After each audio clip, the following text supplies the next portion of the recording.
What's going on, guys? Extra rounds here, and what I got for you guys today is a G-Force Arms lever action 357, and this is the stainless steel model, but it's more like a brush steel. And there's not too many unboxings about the lever action in 357 for the G-Force, and also not a lot for the stainless steel model. I've seen a bunch of the regular black one and the hard case, one for the actual receiver. I've seen a couple of those, but none for the stainless steel so far. I've seen a couple videos, but no unboxing.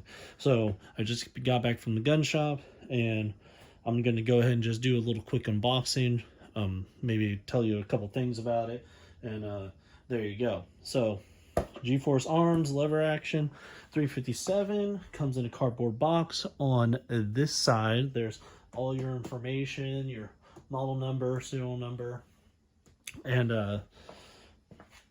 caliber. And then on this side, that's just shipping information. So sorry if I step in the frame a little bit. I'm gonna move it a little bit because I'm off my actual table. My actual table's right there. This is just a stool. So this is exactly how it comes. Sorry if I'm in the frame a little bit. But boom, that's how it comes right there. Got your, right off the bat, not a lot of stuff. Right off the bat, got your owner's manual with everything in there about what you need to know and stuff like that. Put that to the side. We got a silica packet, warning label on the actual loop on the lever, and then what's this? This looks like just something for packing and stuff like that. So let's go ahead and take it out. Take it out the actual thing. Like this. I'll move this to the side. Alright, so here's the gun right here. We got a threaded barrel on the front that is I think it's 1/2 by 28. I think that's what it's going to be threaded for. And of course this is 357, so like 30 caliber, like a 9mm or something. That'll be, got some decent wood right here. It's kind of slick. There's no texturing on here, so I mean that's a little bit, I mean, pretty sure it'll be fine, but no texturing there. And then also we got a straight stock with a rubber butt pad, and that's a pretty decent butt pad, even though 357 is not going to kick that much. On camera this might look like a big old lever, but it's actually not. It's almost like it's just a little bit bigger than a regular lever, not the big loop lever.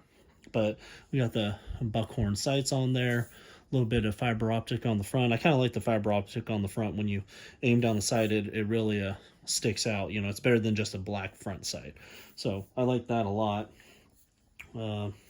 We got the safety on the top. I think some people were talking about that. It's actually has a block that stops the hammer from going all the way forward. And then obviously if you don't have that there, the hammer will go all the way forward. But I mean, it has a half cock safety also. So, but one smack from this, I'm pretty sure it's gonna go off if you have one in the chamber. But that's pretty much it for looks. Loading gate looks a lot different than a 92 Rossi because it has a cutout on the front and on the back. And people are saying that these are kind of stiff coming out the gate.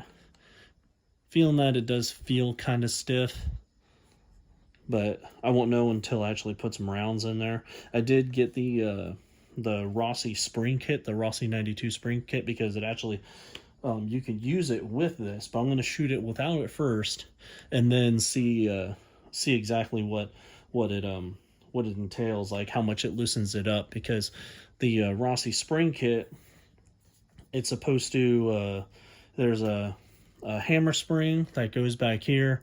It also comes with a lever, an actual lever release spring. So right here where your little nub is, that locks in. I mean, that's like nothing right there anyways, but that's supposed to lighten that up. So the hammer spring is also supposed to lighten up the actual trigger too. It does have an injector spring also with it, but I don't know if I'm going to actually do the injector spring, because people say when this thing pops out. It shoots out the top instead of the side like a Marlin or a Henry.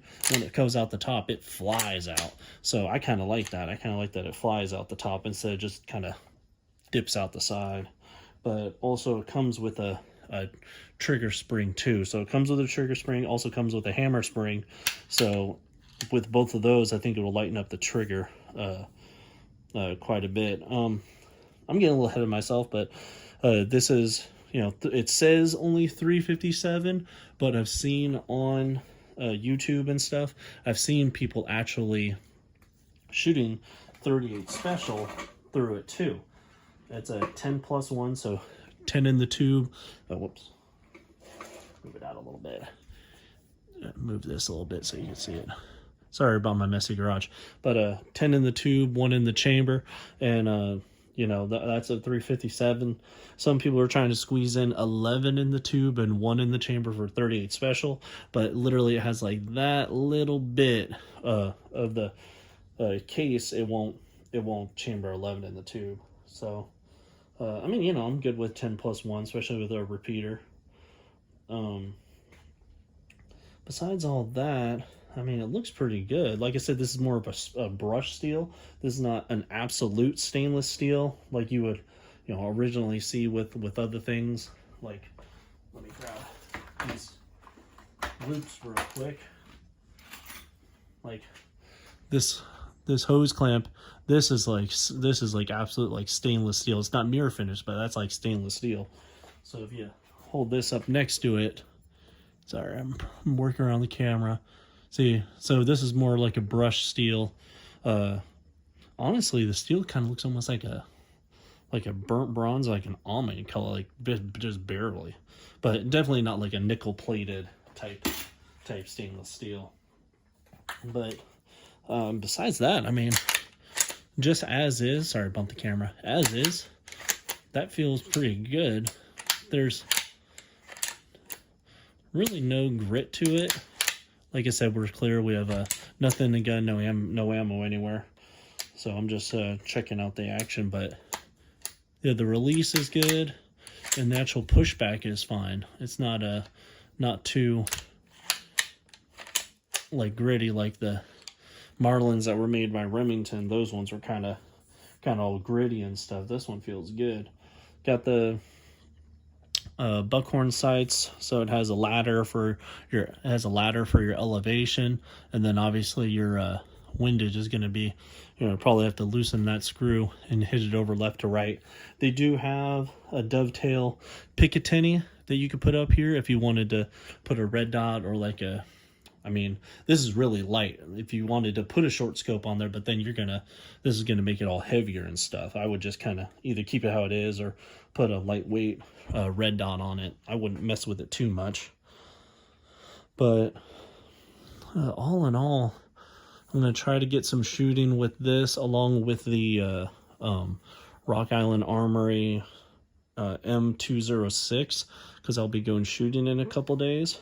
But I mean, this just seems just awesome. This is my first 357 lever action. I had a 30-30 before, but I sadly let that go.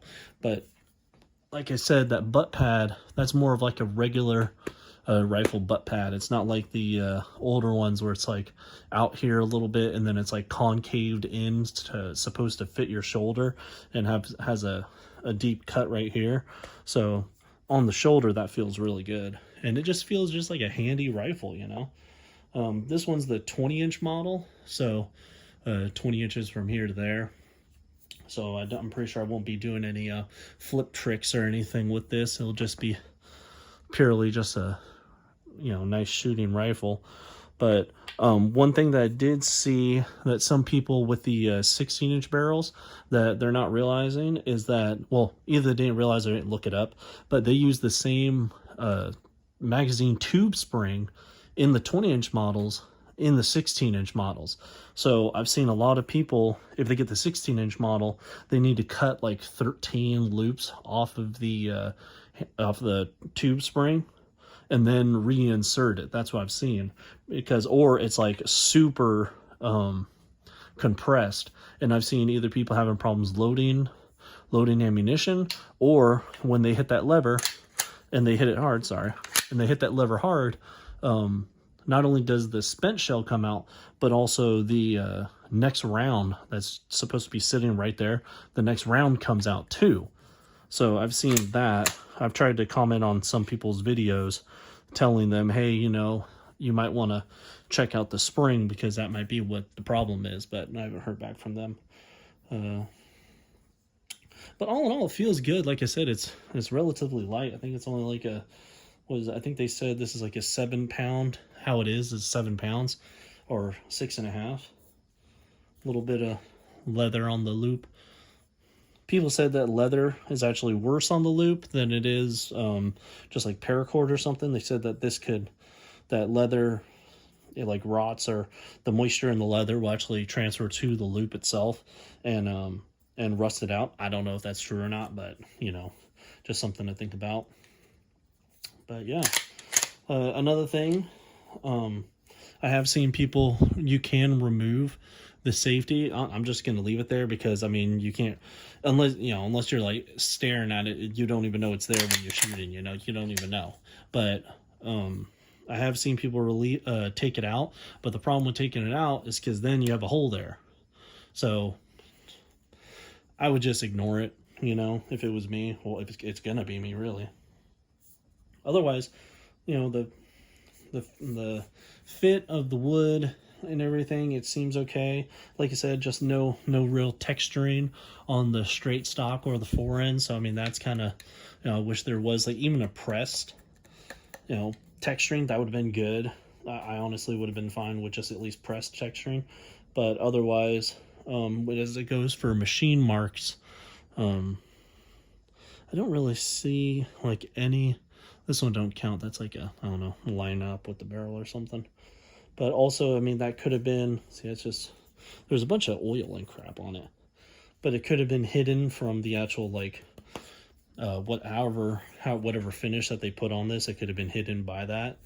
So I'm really excited about the threaded barrel because I'm going to go ahead and get try to get a compensator or flash hider or something to put on that. I think that would look pretty cool. They have some over at I forgot what Ranger Point. I think it's called Ranger Point. They have their Comet series that goes on lever actions.